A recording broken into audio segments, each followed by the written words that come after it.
U.S., Mexico and Canada reached a new trade agreement, but a controversial article is raising eyebrows in Beijing.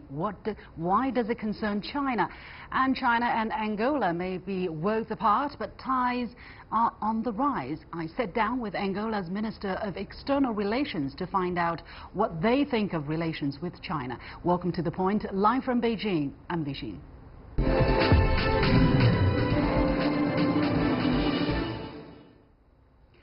The United States, Mexico and Canada hammered out a revised trade deal at the 11th hour before the October 1st deadline. But as the dust settles around the new deal called USMCA, United States-Mexico-Canada Agreement, the fine print is setting off alarm bells not only in the region but also in Beijing. The agreement's Article 3210 essentially gives the U.S. power to terminate any free trade deals Canada and Mexico may negotiate with a quote-unquote non-market economy. Although no country is specifically named, the clause is widely seen as targeting Beijing, as Washington has repeatedly complained about the role of the state in the Chinese economy.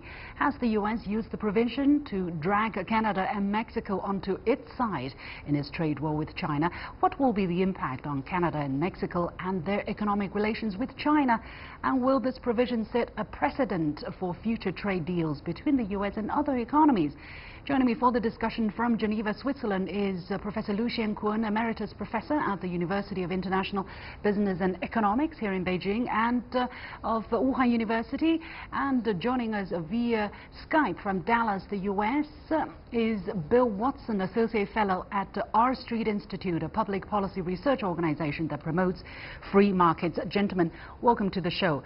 Let me give you a brief idea of this Article 3210. It has actually altogether 7 points, and the most telling clause states that entry by any party into a free trade agreement with a non-market country shall allow the other parties to terminate this agreement on 6 months' notice and replace this agreement with an agreement as between them, meaning a bilateral agreement. So, Mr. Watson in Dallas, could you explain what this article is all about? Yes, the article mentions non-market economies, and as you said, it really only applies, or very directly applies to China.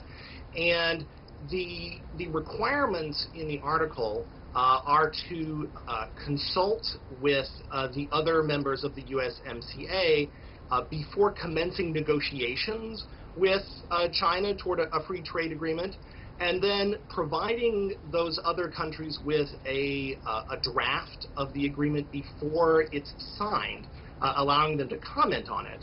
And then sort of the main point is that once an agreement is signed between China and, say, Canada or Mexico, the remaining members of the USMCA can use that as a reason to quit the USMCA agreement and kick out, basically, the member that signs a free trade agreement with China. So, okay, let me go to Professor Liu in Geneva. When you first saw this article, what was your first impression, and did you understand immediately where this came from and what it is for? No, I was really shocked to notice this. I mean, the first side of it, and I was immediately telling myself and my colleagues that this is against China and this is political. I mean, if you look at carefully the clause, and it basically says that it's telling the Canada or Mexico, don't negotiate China, either me or China. So that's the bad thing. I mean, for China particularly is very damaging. Is because China, we have this FTA strategy which has been there for years, and China is already starting to negotiate, not negotiate, but starting kind of feasibility study and discussion with Canada, and also China is looking to Latin America for similar kind of initiatives, trying to push forward free trade between China and those countries. And of course, this would put just a stone in the road towards that objective. And that would undermine very much China's strategy and give China a very hard work in the way ahead to achieve that objective of more free trade through free trade agreements. So basically you're saying that the U.S. is using this article to potentially isolate China, Professor Liu? Yeah, I would say that if we look beyond just trade itself, I would think that if we look at the big picture between this kind of trade tension, and not only trade tension, the big tension between U.S. and China, we're seeing many things are going on there that intentionally U.S. is launching a kind of a war against China and building a kind of a global alliance against China. And they have been launching tariff wars against China, and they have been kind of using this article to isolate China for any future FTAs with other major partners. Because if you look at it carefully, that it's not only about China, Canada and Mexico. The U.S. Commerce Minister already said that they are going to replicate this for future agreements between the U.S. and others, mainly we'll talk about EU that in and just Japan. a moment. So those are the big players. Yeah, we'll talk about that in just a moment. Mr. Watson, how do you look at it? Do you see this is just an attempt for the U.S. to put extra pressure on China so that China will change its trade practices, or do you see it, as Professor Liu says, part of an all-out approach by the U.S. government that is heading to a confrontational mode with China? Yeah, I don't know that this article will help put pressure on China to change its ways. There may be some in the administration that want that as a goal. But it's true that the U.S. has been preparing for trade conflict with China for quite some time. This isn't new for the Trump administration. The Obama administration had as a major part of its approach to the TPP to contain China. And Trump administration's approach by, instead of embracing free trade agreements, trying to prevent them or trying to coerce free trade agreement partners into this fight against China is just a different approach to the same objective that the United States has been pursuing for a while. But however, I think this is much more explicit, Professor Liu, correct me if I'm wrong, between the approach adopted by the current administration than the previous U.S. administration. I mean, previously we understood that the TPP was a kind of an effort to isolate China, because China was the only Pan-Pacific country not part of it. And here it's explicitly said, if you are going to enter into a trade deal with China, you have to terminate. We have to terminate this trilateral agreement. Professor Liu, how do you look at the difference between this approach and previous approaches? I think this is just a kind of option by the Trump administration how to deal with China. I mean, previously, if we compare the previous administration with Trump administration, basically we see the difference between a kind of dealing with China with a broom or dealing China with a hammer.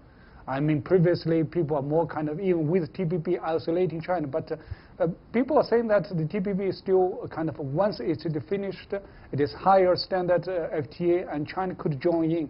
China need to make efforts to join in.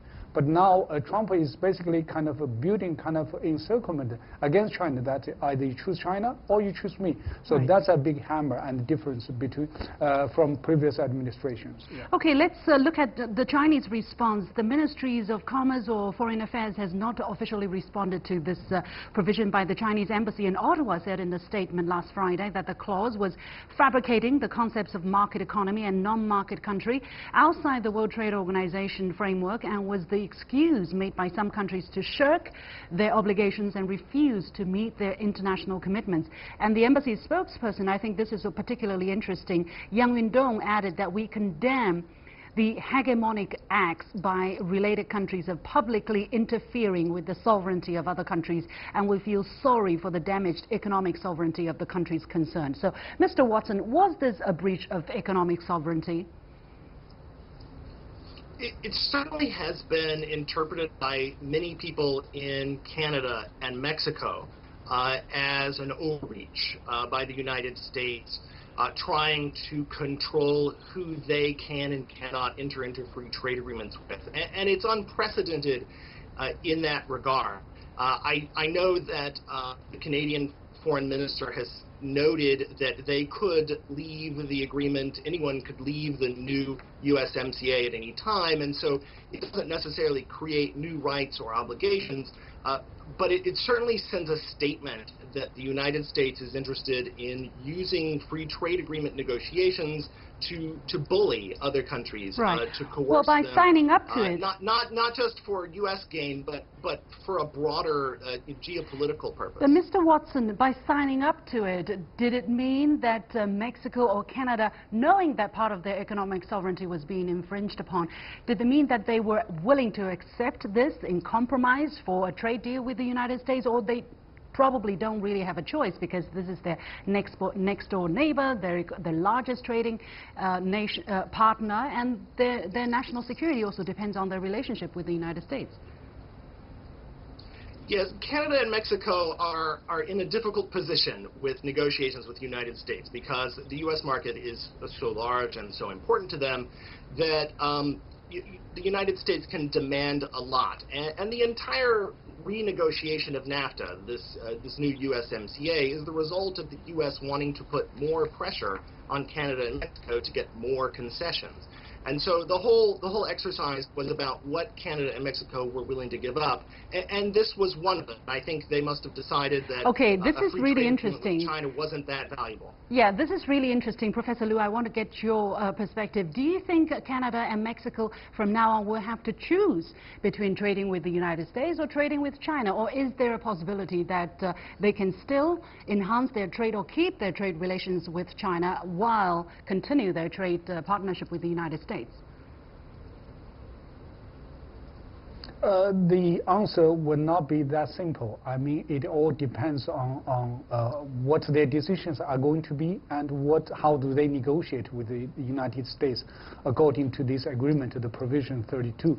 And because it is said that if we want to do it with China, and we need to renegotiate. So, I mean, it's all kind of open question there. But this does, I mean, create an extra obstacle, I mean, infringing on the sovereignty of these two countries and how to negotiate their free trade agreements with China. Okay. So I think that's the problem. Yeah, sorry, I was just told that we have been joined by Mr. Max Wolf, Chief Economist at iCash Group, joining us from New York.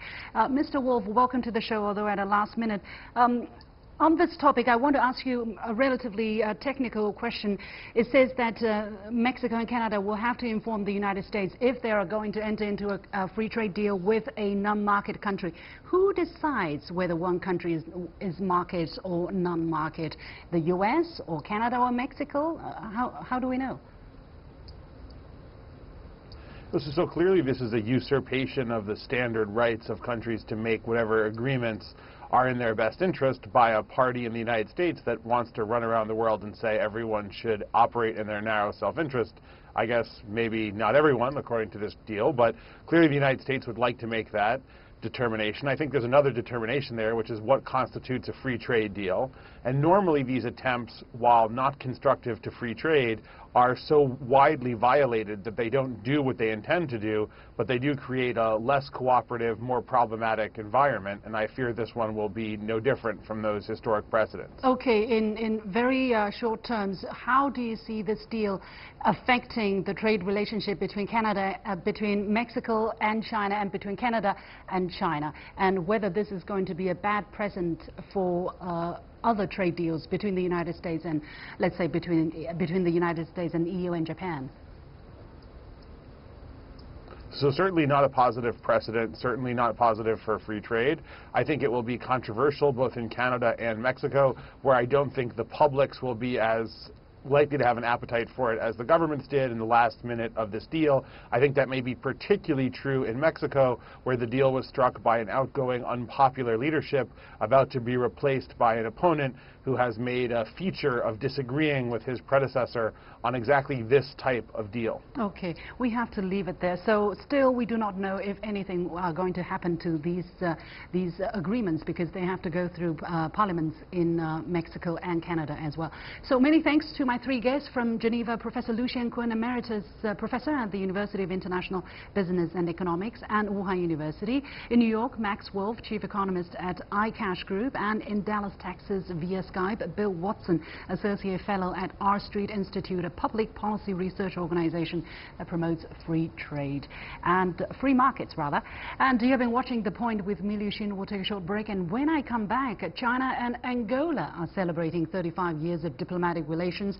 I sat down with Angola's Minister of External Relations to find out what new opportunities are unfolding between the two sides. Stay with me. Angolan President Joao Lourenco is in China for a 3-day visit at the invitation of Chinese President Xi Jinping. This is the second meeting between the two leaders this year, the first one being during the 2018 Forum on China-Africa Cooperation. Now, China has called for efforts to advance its strategic partnership with Angola to a higher level, as this year marks the 35th anniversary of the establishment of diplomatic relations between the two countries. As Angola tries to diversify its economy from exports of natural resources and reconstruction after a prolonged civil war, what do stronger ties with China mean? And how will Sino-Angolan relations develop in the future? I had the opportunity to talk with Angola's Minister of External Relations, Manuel Augusto, and I started by asking him his insights on the main goals of a strengthened partnership. China put the relations with Africa at a very high level, and is not only a strategic relationship, partnership, but will be, I'm sure, an element for the balance on the international relations. We are living now sometimes a little bit troubled due to many reasons, too many behaviors, too many strategies, and President Xi Jinping is shared with these African partners a vision of confidence in the future. No matter what's happened now, China is telling us that we must believe in the future, that Africa has a role to play in the future, provide that we be clear on the way we want to take. And he is helping his African partners to choose the right way. So that's why I say the 8 pillars he announced are all important and all interconnected. As Foreign Minister, you must also pay very much attention to the kind of principles between China's diplomacy with Africa, and President Xi announced a 5-no approach, namely no interference in the choice of your development path, no interference in your internal affairs, no imposition of China's will on its African counterparts, no attachment of political strings to assistance to Africa, and no seeking of selfish political gains. Does these principles address the aspirations of Angola? Yes, that's what I meant when I say that the outcome met the expectations. In fact, these are some of the characteristics of the China relations with all our countries. Talking about Angola, that has been always the base of our partnership, of our bilateral relations.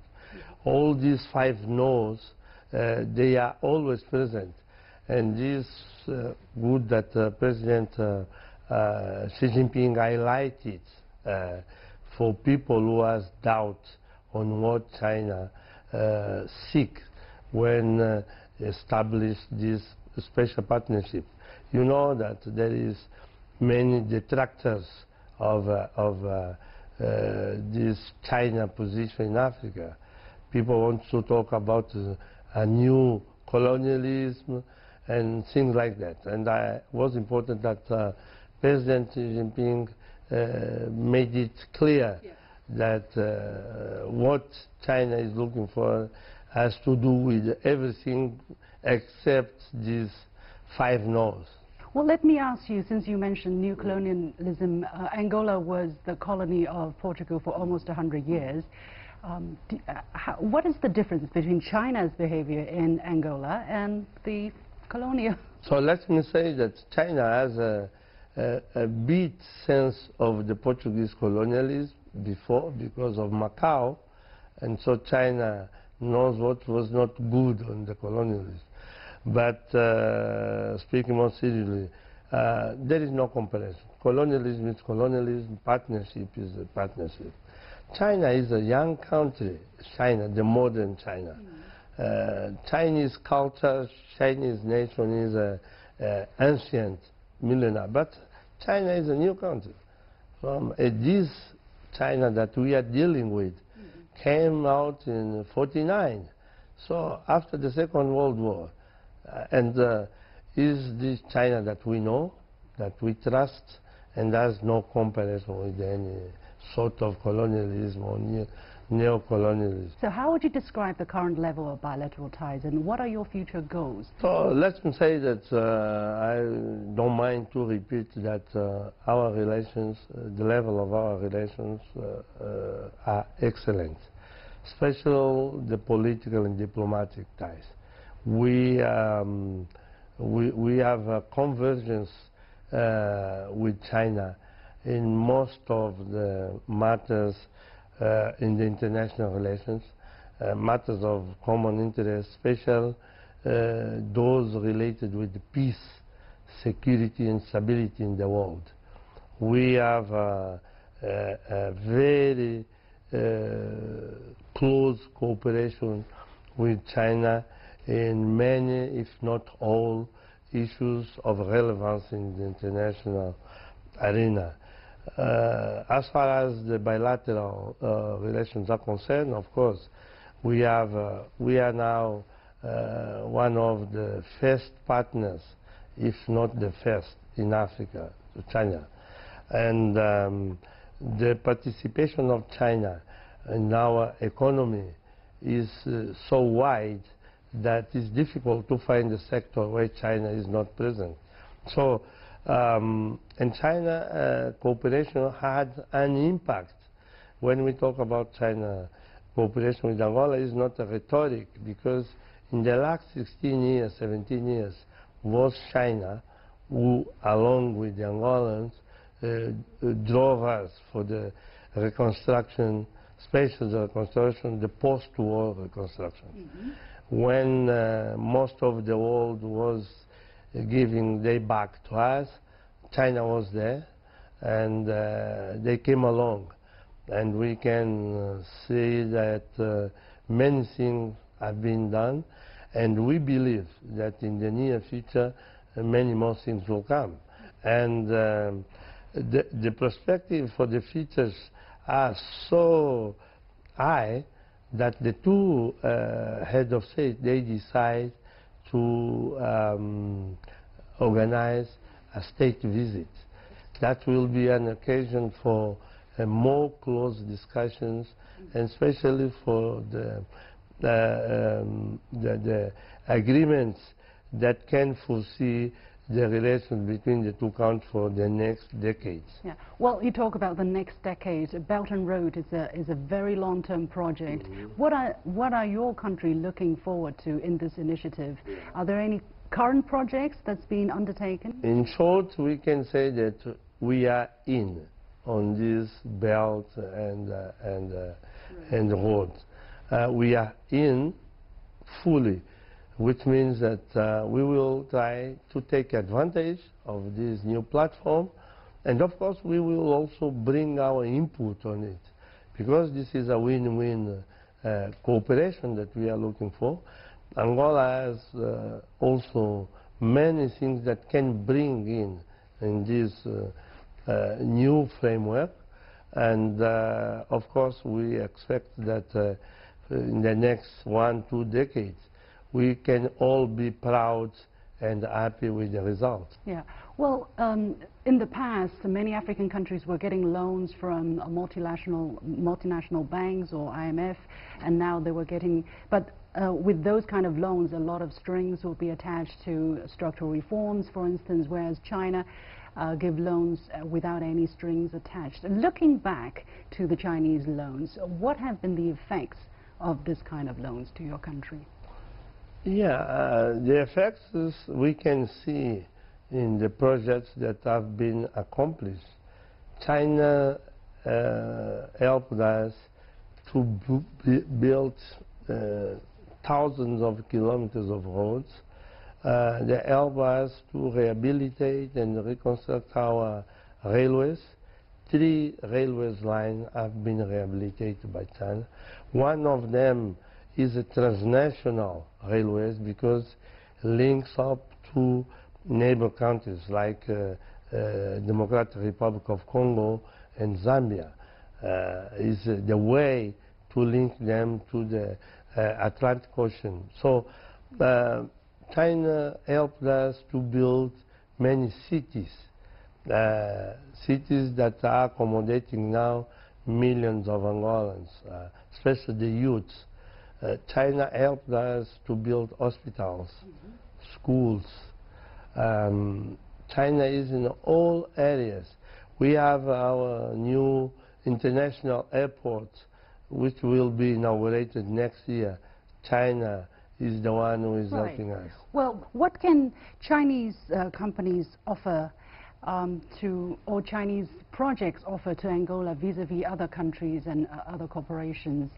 I mean, how do you evaluate China-Africa cooperation model compared to other models? Because you have American cooperation, you have cooperation with the EU and with Japan and ROK. What I can say is that China is a very competitive country. And China in all areas, especially in the new, in the 4th industrial revolution, China is on the top also. So the new technologies, China has ownership, has the know-how, and can compete with any country in the world. China is going to the space, so China can do everything. And we expect China to compete in the different sectors. Our way of evaluating the models of a partnership is by the results. And so far, the results with China are very good. Do you really mean it when you say China can do everything? Yes, I mean it. You doubt? I don't know. I'm asking you. I mean it. Everything. I think that China now is, all domains, from the military to the industrial and the spatial. So China needs partners as well. Yes, of course, and we are there to contribute. Thank you very much, Mr. Manuel. It was a pleasure.